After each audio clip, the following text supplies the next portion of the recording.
Jangan nuduh dong, dan jangan gusa-gusu dong. Jangan-jangan nanti kalau kamu gusa-gusu seperti ini lagi gitu. Jadi ini hanya masalah ini, bukan masalah kedunguan. Itu cekcok di antara dua anak kecil jadinya. Ya, bukan masalah cekcok di anak kecil.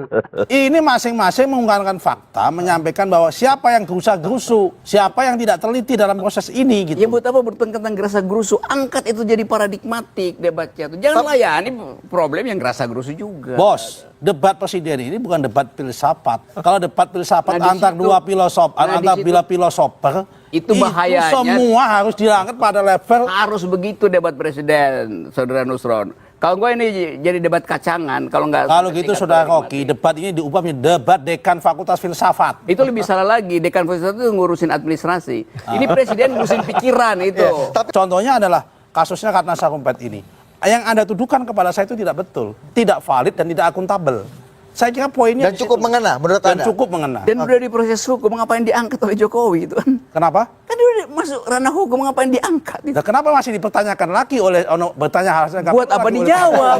Ngapain dijawab dengan kasus? Namanya juga debat, kalau tanya nggak boleh jawab bagaimana nanti? Kasih jawaban yang di atas pertanyaan, bukan dengan standar yang sama. Menurut Anda apa asbabunuzulnya, motifnya, niatnya? Karena nggak mampu keluarin visi tentang apa itu penegakan hukum. Karena itu disodorkan hal yang faktual, sesuatu yang real kelihatan. Kan nggak boleh begitu debat. Bukannya Anda katakan tadi bahwa debat itu harusnya juga saling menyerang untuk menjatuhkan. Bukan ini. Tapi pada suku pikiran, bukan pada suku ini kesalahan cara ini sudut pandang mempersepsikan bahwa semua orang itu harus dipersepsikan seperti Rocky Gerung semua.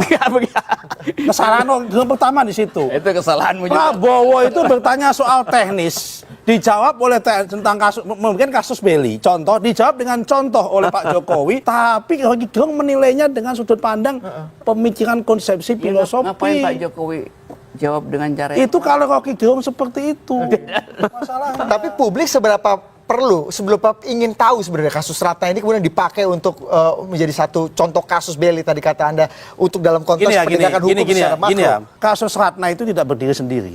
Persepsi yang mau dibangun narasi publik waktu-waktu kasus Ratna Sarumpait adalah seakan-akan negara ini abai, negara tidak mampu melindungi warganya, ada perempuan udah tua, renta, nenek-nenek bengap karena urusan dipukulin. Itu salahnya Ratna atau salahnya Rocky, Prabowo dan seakan-akan narasi itu mau dibangun. Sebelumnya ada isu-isu lain di mana negara dikatakan abai, kasus yang inilah, yang itulah dan sebagainya. Ternyata kasus ini adalah operasi plastik. Berarti itu menunjukkan bahwa selama ini hoax tuduhan-tuduhan yang terhadap Jokowi lainnya adalah operasi. Cuma bukan operasi plastik wajah. Ya, tapi itu kesalahan logika namanya totem pro pars gitu. You mau selamatin bagian hoax yang gede pada Jokowi dengan ambil satu kasus ini nih, konyol.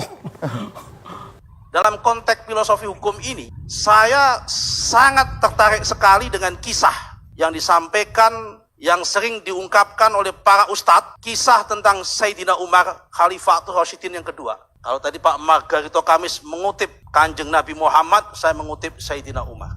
Sayyidina Umar itu dikenal khalifah yang paling peduli dengan orang cilik. Kalau ada orang meminta hukum, ada orang minta keadilan, selalu dijawab dengan kalimat menggunakan prinsip yang sangat bagus sekali dalam konteks hukum. Apa itu prinsipnya? La'an ukhti'a bil afwi khairun wa habbu ilayya an ukhti'a bil uqubah. Apa artinya? Lebih baik saya salah dengan memberikan maaf kepada orang yang bersalah daripada saya salah dengan memberikan hukuman bagi orang yang ternyata benar.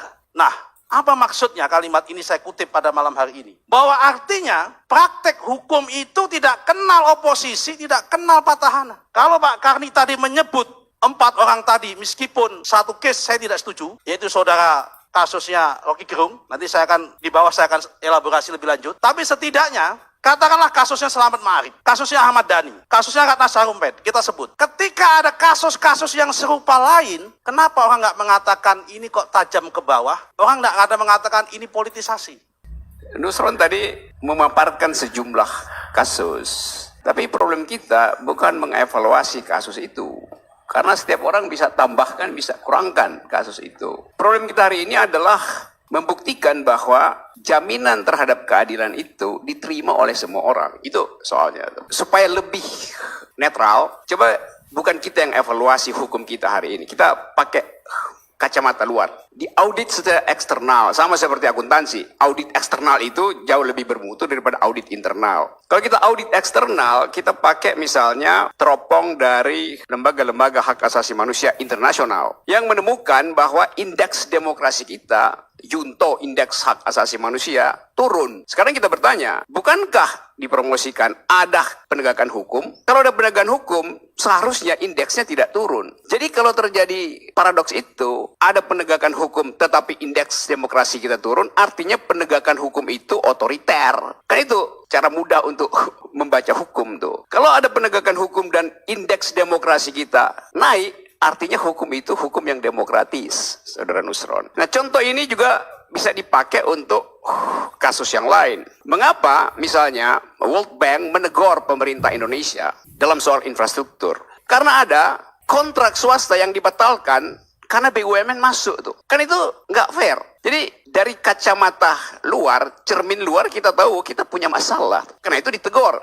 Nah, teguran internasional itu pasti tidak ada urusannya dengan pilpres. Karena itu semata-mata untuk memperlihatkan kalau Indonesia wajah hukumnya berat pada perintah penguasa, maka investasi punya ketidakpastian. Kalau hukum Indonesia itu berat pada penghukuman soal-soal yang remeh-temeh, itu artinya ada pelanggaran HAM. Nah, itu yang tadi saya mau terangkan pada Saudara Nusron bahwa kita mau lihat ini sebagai satu keseluruhan dari mental hukum kekuasaan tuh. Jadi secara umum orang melihat bahwa di istana terjadi black market of justice. Entah itu untuk urusan apa. Tetapi kita bisa marah kalau udah berapa banyak cermin yang dipecahin oleh Nusron dan kawan-kawan karena diperlihatkan wajah buruk dari hukum. Kita bisa pecahin cermin itu, tapi cermin internasional juga nggak bisa pecahin. Ada jauh di sana. Nah, ini yang mau saya terangkan bahwa ada black market of justice di dalam istana. Tentu Anda bisa tanya apa buktinya itu, sinyalnya macam-macam itu. Posisi Jaksa Agung adalah potensi untuk berbuat kejahatan.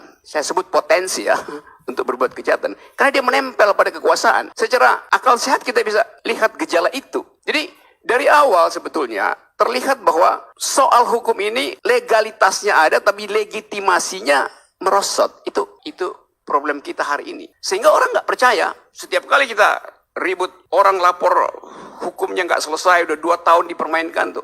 Jadi jalan pikiran ini yang mau kita bereskan sebetulnya tuh. Soal Ahmad Dhani misalnya, orang ngomong cuman idiot lu. Sama seperti kita bilang lu cebong, lu kampret. Kuya, ngehe lu. Hal yang dikeluarkan secara ekspresif pada keadaan tertentu. Bukan dengan intensi. Itu kena hukuman kan. Bagaimana akalnya menghukum orang yang karena semacam reaksi membela diri dia keluarin itu tuh. Sama seperti Anda tangkis, gerak tak sadar. Mengucapkan idiot, itu gerak tak sadar. Ngapain dicarikan delik itu? Jadi apalagi ini tahun politik. Tahun politik itu sebaiknya longgarkan hukum itu tuh. Supaya orang lebih legah untuk berargumentasi di wilayah publik. Namanya tahun politik, ngapain hukumnya terlalu dibikin kenceng? Justru dia menahan kenikmatan orang untuk masuk dalam diskursus politik. Jadi hal-hal semacam itu yang menurut saya membuat orang menilai bahwa hukum kita memang mandek macet. Kasus saya misalnya, berkali-kali teman-teman saudara Geng Nusron ini, kebetulan Nusron rada bagus otaknya malam ini. Yang lain itu marah-marah, saya tersinggung agama saya. Loh, Indonesia itu ada Dewan Gereja Indonesia, ada majelis ulama. Kenapa nggak mereka yang protes supaya lebih terasa bahwa terhina atau tersinggung? Jadi buat apa ada lembaga-lembaga itu? Kalau setiap individu ngamuk-ngamuk sendirian, ngapain itu? Sekarang menurut Saudara Nusron misalnya, mana lebih baik? Orang yang bersalah atau orang yang mencari-cari kesalahan orang lain? Kalau pakai dalil tadi itu, dalil Sayyidina Umar. Iya, yang mencari-cari kesalahan itu lebih buruk daripada orang yang bersalah. Kalau saya putar sedikit ya, interpretasinya tuh. Jadi sebaiknya kita mulai dengan satu pikiran baru bahwa hukum itu dimaksudkan untuk menghasilkan ketenangan, bukan untuk menghasilkan keributan-keributan baru. Habis seluruh pasal KUHP. Kalau setiap soal dibuatkan delik. Pasal KUHP ada berapa jumlahnya? Berapa? 584. Sekarang mau dibikin kasus 585 tuh. Deliknya mau diambil dari mana yang satu itu? Oke. Langsung mau dibikin delik. Rocky itu selalu memandang Jokowi selalu salah. Enggak. Ada kalanya dia Kalau Rocky. salah, ada kalanya benar-benar salah. Nah, kita bicara mengenai apa namanya gini loh. senjatanya Jokowi. Gini ya, sebentar ya. Kalau kita memandang Rocky itu Jangan harus bahas saya lah, was yang lagi debat. Nah, kita itu pandang dari perspektif bahwa dia menempatkan sebagai bagian dari counterpart government dalam konteks demokrasi. Nah, tapi kita bicara mengenai Ya, apa narasinya presiden apapun gimana? narasi yang disampaikan oleh government, apalagi oleh presiden, itu di mata Rocky akan dicari angle yang salah. Oke. Andai lawan tandingnya itu Rocky Gerung, yang disebut juga tanahnya Rocky Gerung. Di Menteng. Di Menteng misalnya Rocky. gitu. Yang kalau Kasih Mas seandainya Bayang terakhir, yang ya. dikasih Rocky itu. gimana? Tapi karena lawan tanding debatnya adalah Prabowo, dia sebut tanahnya Oke. Prabowo begitu. Ya memang, tapi kan ada konteksnya itu. Bahwa hukum nggak berlaku surut. Ya nggak ada poin Pak. Saya nggak melakukan itu. Ya bukan berarti yang kemarin itu salah. Kan yang mesti diperiksa tanahnya Prabowo sebanyak gitu itu legal apa nggak legal itu. Ini bukan masalah salah tidak salah. Loh, Ini bicara masalah dimensi keadilan sosial. keadilan sosial basis pertama adalah kepastian hukum terhadap pemilikan. Satu itu. hal. Kalau nggak, rampok Tetapi dong. bukan masalah rampok. Loh. Backman yang terbangun terparti di dalam kalangan masyarakat hari ini adalah omongan dalam agora atau Nah, dalam pasar betul. menurut kamu itu bahwa terjadi kesenjangan kepemilikan lahan. Sekarang- Ada 8 Yeay. orang atau 10 orang menguasai jutaan bahkan puluhan juta tanah. Sementara yang lain itu tidak memiliki. Makanya kemudian muncul ratusan Sekarang hektar muncullah ini. Sekarang Prabowo saya tadi, terangkan, oke. saya terangkan. Ini kan Ya. kasus Oke. Beli trennya kan seperti itu Pak Rocky. Nanti Mas Reason Bayang terakhir ya, apa? Mas. Resong detre gitu. Gitu. Gimana Rocky? Tapi problemnya bukan begitu. Presiden itu nggak boleh mengeksploitasi backmind publik. Yang kadangkala itu populisme aja tuh. Bisa semua orang tiba-tiba merampok tanah di mana-mana kalau presiden mengeksploitasi Bukan backmind itu. eksploitasi. Sebentar, Bos. Mas. Kan faktanya begitu kan. Ini Kan gini. dilindungi dijawab dalam bentuk regulasi negara. Ngerti. Di SK bukan kemudian dikasih kesempatan dia merampok. You barusan Mau tadi mengambil bilang. alih tidak. Dasarnya apa coba? Backmind kan you bilang tadi karena di backmind maka dilayanilah oleh Pak Jokowi backmind publik itu kan. Kan itu kacaunya di situ. Kalau itu legal, sebutkan itu legal. Tuh. Kalau dia produktif, sebutkan itu produktif. Sebentar. Oke. Ini, Rick, ya. Yang dibagikan tuh tanahnya siapa? Oke?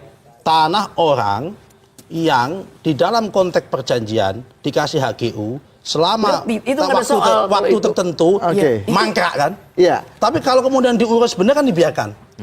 Kecuali Oke. pada masa periode tertentu kan? Iya. Benar gitu. Ya sudah kalau benar kau akuin benar dong. Bukan, Kalau benar. yang benar itu, yang salah adalah membandingkan tanah. Saya nggak pro tanah Prabowo itu urusan dia. Tapi cara presiden membuat perbandingan itu yang ngaco itu. Oke, bagaimana- Karena mau dianggap bahwa tanah Prabowo ini nggak legal, karena itu juga kita akan bagikan dengan cara yang itu.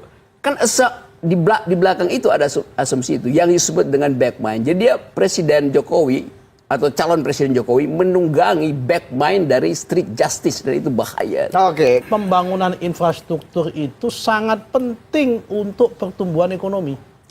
Kalau Dan infrastrukturnya dikerjakan dengan baik. Sebentar ya. Nah, saya kritik saudara Rocky, yang dipersoalkan oleh Bank Dunia itu adalah crowding out pembangunan infrastrukturnya. Oke. Bukan pada wilayah substansi konten daripada kualitas pembangunan infrastruktur, tidak seperti itu. Bang Dunia bilang kualitasnya Tidak. buruk. Itu crowding Secara out. teknis aja buruk.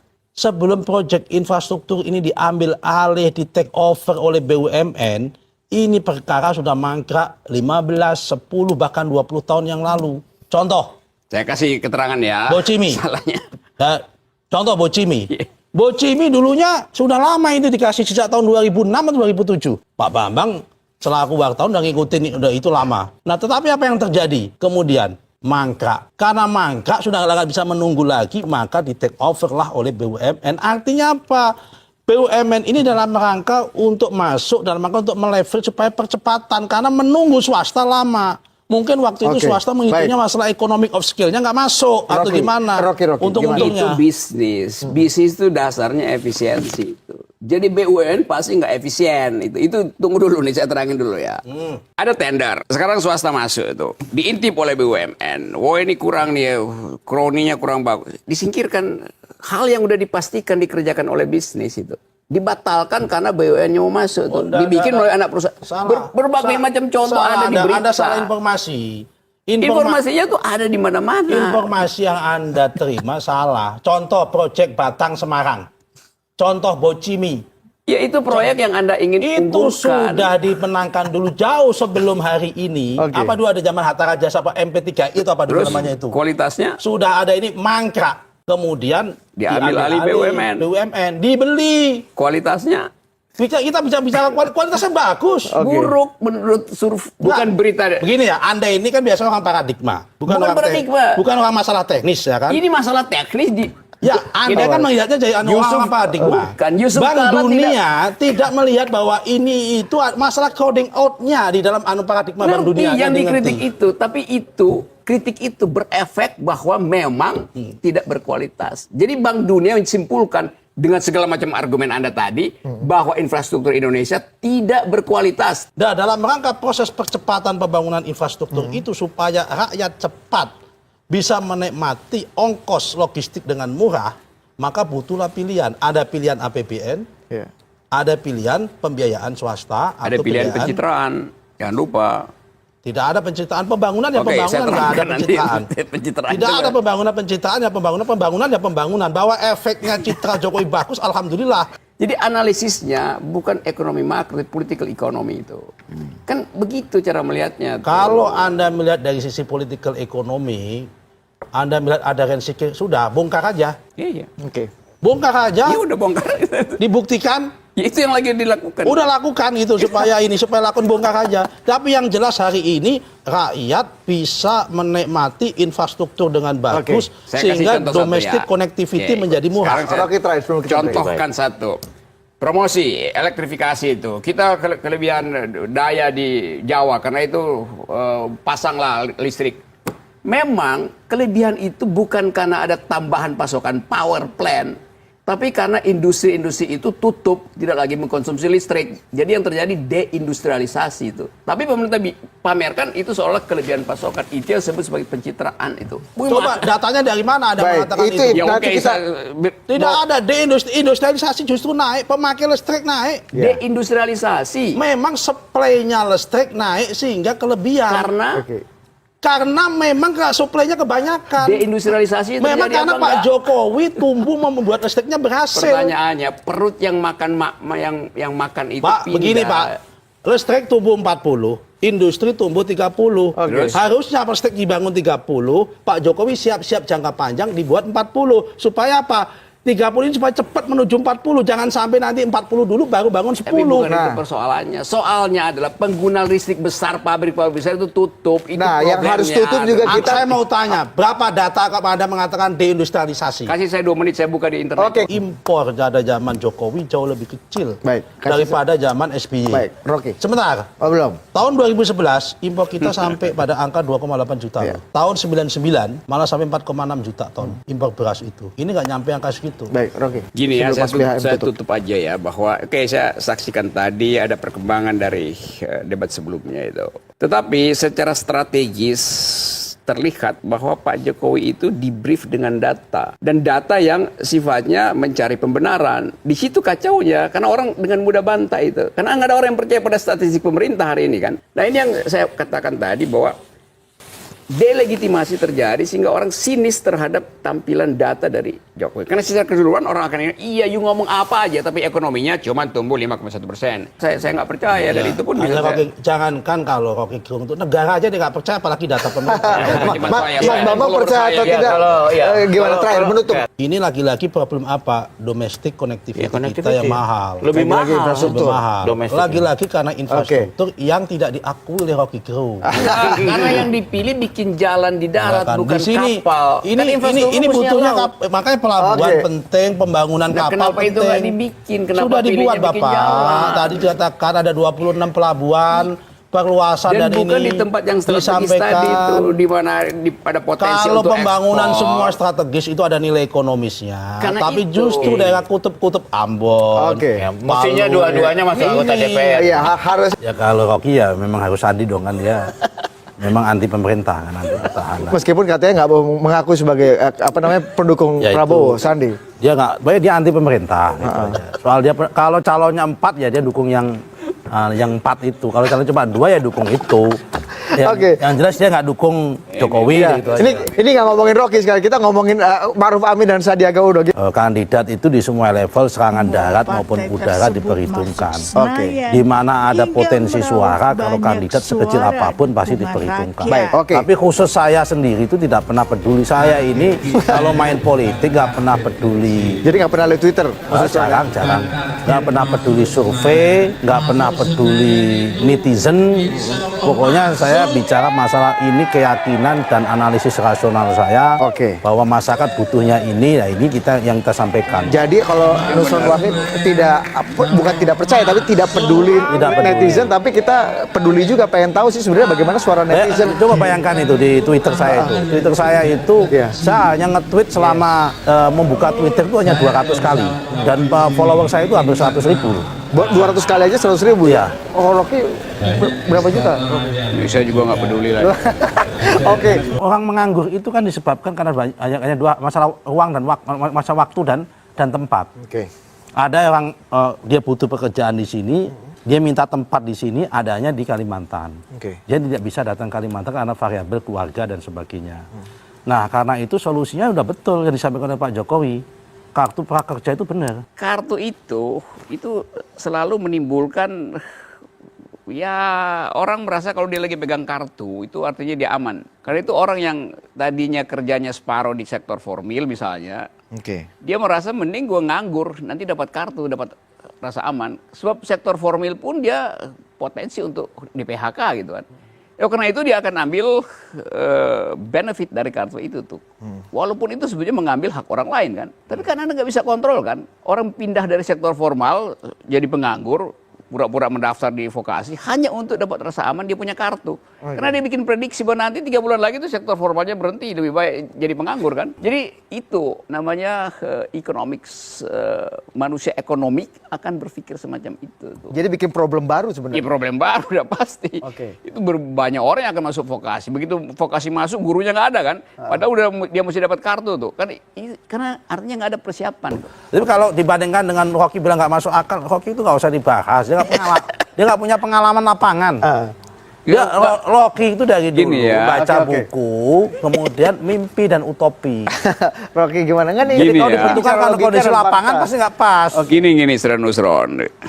Nggak perlu masuk lapangan untuk mengetahui buruknya kebijakan itu. Kalau negara kita kaya, dikasih kartu, orang suka-suka beli apa aja tuh. Oke. Ini negara yang miskin, dipaksain. Oke, kalau mau dipaksain, lebih baik langsung aja BLT itu kasih uang. Supaya ada uang real beredar gitu. Tapi you takut kan nanti dia beli rokok. Ya supaya tukang rokoknya hidup. Jadi aktivitas ekonomi hidup kalau ada uang yang beredar. Bukan kartu yang ada di dompet yang menyebabkan ekonomi bergerak. Itu dalilnya. Dan itu nggak perlu. Untuk tepat sasaran gimana, Rocky? Pasti Jadi nggak tepat yang sasaran. dibeli Gini hanya nih, beras, saya terangin nih. bukan rokok atau pisang goreng. Itu artinya mengatur konsumsi orang. Setiap manusia itu jadi homo economicus. Dia akan belanja apa yang dia inginkan, bukan apa yang ditentukan. Karena itu uang membuat dia bebas untuk menentukan konsumsinya sendiri itu, produksinya sendiri itu. Negara belum tentu tahu apa kebutuhan Negara masyarakat. nggak tahu, jadi nggak usah sok tahu tuh negara ini dia pasti beli di enggak. Kalau Dibutuhkan Rocky, sendiri gitu tanpa harus kalau diatur oleh Rocky itu negara. semua itu maunya bebas. Ya kan, tapi ini kan kita ini pemerintah itu ibarat melihat ke sisi kebutuhan mayoritas rakyat Indonesia. Ini kan namanya bantuan sosial, kan memang intervensi pemerintah. Bagaimana negara hadir ketika masyarakatnya dalam kondisi susah. Ya logika kamu. Ntar kejebak loh. Logika kamu Rocky adalah menggunakan basis kuenya cuma 5%. Yes. Anda nggak mungkin melakukan ini semua kalau kuemu cuma tumbuh 5%. Dari mana duitnya? Emang kalau kemudian Sandi menjanjikan ini, kalau emang kuenya bisa nambah? Belum tentu juga kalau dengan Belum tentu, tapi yang Jadi kuenya tetap sama gitu kan? sama dengan ekonomi Iya, perlambatan sama-sama global. tidak masuk akalnya. Ini juga hanya saja kalau si Oke. Jokowi dan Kiai Ma'ruf Amin ini lebih masuk akal. Gini ya, Saudara Nusron ya. Singkat saja. Mobil itu kalau dia mogok periksa mesinnya. bukan dicuci berkali-kali. Mobil mogok dicuci berkali-kali tetap mogok. Itu soalnya ya, saudara Nusronnya. Ini rejim yang udah mogok, nggak perlu dicuci lagi, itu diganti mesinnya. Masalahnya saya lihat mesinnya mobilnya Pak Jokowi ini lajunya kencang dan nggak mogok. Iya, dia udah berkali-kali. Udah nggak mogok masalah, malah CC-nya meningkat terus. Kita bisa debat mengenai mobil mogok. Nyungsep digorong-gorong mobilnya. Saudara Rocky berarti dalam hal ini kurang teliti. Justru saya mau terangkan, kalau nggak ada unsur dari luar, kenapa ada klaim kami Pancasilais yang kalian bukan? Itu soalnya kan. Karena orang bertanya dari mana tiba-tiba ide itu bahwa kami Pancasilais. Kan itu reaksi untuk bela diri atau reaksi untuk mengumpankan masalah baru. Pada pertengahan pemerintahan ini itu ada proses populisme Islam dan populisme syariat itu makin hari makin menguat, dan itu terlihat di dalam survei-survei, baik di survei di kalangan PNS, survei di kalangan pegawai BUMN, survei di kalangan mahasiswa. Artinya negara gagal mengakrabkan kehidupan. Bukan masalah mengakrabkan. Ya, kenapa dia timbul itu? Jadi ini akibat akumulasi masalah panjang yang belum pernah dituntaskan. Kita udah capek-capek supaya indeks demokrasi ini naik dari 98, Pak Jokowi turunkan lagi itu dengan kekonyolan Perpu HTI itu. Soal HTI itu ada sejak zaman SBY, udah ada tuh. Tapi SBY biasa-biasa aja nangan itu, tidak menimbulkan gejolak. Baik, Mas Nusron. Itulah bedanya Jokowi sama SBY. Dan Menimbulkan gejolak itu. Dan bedanya negara yang memahami bahwa dalam rangka menyelamatkan masa depan negara dibandingkan dengan Rocky Gerung yang hanya dia dari sudut pandang pikiran dia nggak ketemu. Jadi bahaya udah di depan mata. Apa bahayanya? Ya kan, bahwa ini makin hari makin tumbuh subur. Dulunya dikelola, dibiarkan sehingga makin marak di mana-mana. Sehingga butuhlah cara. Caranya apa? Caranya ini lewat lompatan legislatif, namanya Perpu, yang kemudian disahkan menjadi undang-undang, yang kemudian disahkan dalam disu di pengadilan, dan nyatanya itu sah dan menang sampai MK di pengadilan. Nah, sekarang persoalannya adalah kemudian kalau dikatakan bahwa ini adalah... Ini saya tanya satu soal. Apa gunanya berhasil di tingkat legislasi hukum positif formal, tapi rating demokrasi kita turun? Apa gunanya kita disebut? Lebih rating demokrasi kita akan turun dalam konteks jangka panjang. Oke. Kalau model-model kayak HTI ini akan dikelola dan tumbuh subur di Indonesia. Karena itu akan mengganggu proses dinamika dalam kita kehidupan berbangsa. Artinya negara ke jangka panjang akan terus mempersekusi mereka yang berbeda. Artinya rating kita makin turun terus dong. Ketika sudah dibubarkan, tinggal bagaimana membangun rekonsiliasi. Ya, bagaimana kemudian pembinaan kepada teman-teman itu? Setelah dibubarkan, yang timbul justru perselisihan ideologi yang makin tajam yang tadi diuraikan oleh masing-masing capres. Nah, ini kan masalah waktu kan. Karena itu masalah strategi. Ya kan masalah waktu kan dari ini sebetulnya. Kalau soal masalah waktu, ketika kebijakan itu diambil, ada gesekan seperti itu dalam konteks jangka pendek, pasti itu hal yang wajar. Tetapi dalam konteks jangka panjang pasti akan menimbulkan basis kesadaran masyarakat. Oh, ternyata kita sudah mengambil pada jalan yang benar, karena kalau ini tidak diambil akan berbahaya dalam konteks dalam jangka panjang itu. Kan kira-kira begitu. Dalam jangka panjang. Iya dong. Dalam jangka panjang, fasisme itu dilarang dari tahun 45, sekarang timbul lagi di Eropa itu. Dalam jangka panjang tuh. Itu nggak bisa, konteksnya nggak di situ. Sama problemnya, karena pengelolaan kewarganegaraan, keakraban citizenship, tidak diperhatikan oleh negara tuh. Jadi rating negara basis persoalannya tidak di situ. Basis persoalannya adalah masalah kesadaran ideologi. Yang ini akibat daripada tekanan-tekanan dan keliaran berpikir masyarakat yang perlu didisiplinkan. Jadi soal itu kan bukan soal jangka panjang kan, sebab jangka panjang lebih bermasalah lagi nanti. Ini dalam rangka untuk menata konteks demokratisasi Indonesia jangka panjang juga dalam konteks karena itu. Teori jangka panjang dibatalkan oleh fenomena di Eropa itu. Itu persepsinya Rocky, nggak usah kita jadi sebuah bahan pertimbangan. Negara ini Pak diatur dengan dasar undang-undang. Negara ini jangan diatur dengan dasar menurut Rocky atau menurut orang lain. Ini berdasarkan undang-undang, sepanjang on the track, undang-undang jalan, udah. Ini jadi HTI dan khilafah itu memang harus dibubarkan, tidak dikelola seperti yang dikatakan Rocky tadi.